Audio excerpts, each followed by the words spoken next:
মনে রাখেন তোমরা যারা আমরা যারা বাজান, এটা মনে রাখেন, বিড়ি খাওয়ার পরে, মিথ্যা বলার পরে, চুরি করার পরে, জিনা ব্যভিচারের দৃশ্য দেখার পরে, গান বাদ্য নাটক সিনেমার পরে, অশ্লীলতার বেহায়াপনা, বেপর্দা মা বোনদের পরে, এর পরেও যারা খানা পিনা, বাড়ি দালান বিল্ডিং এগুলো করতেছে, আল্লাহ বলে আমি কিন্তু তোমার দিকে এগুলো দেখি না, আমি তোমার পরোয়া করি না, তোমাকে আমি পথ দেখাই না। তো বলে এদের চলতে আছে, খাইতেছে, আরে খানা এটা কোনো বিশেষ কিছু না।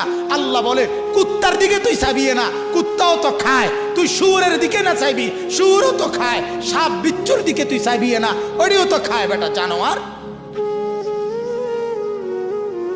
তুই বাদ কতটি খানারে নিয়ে মনে করছ জীবনের কামিয়াবি? তুই বাদ কয় বেলা কয় প্লেট ভাত খাইছো বেটা?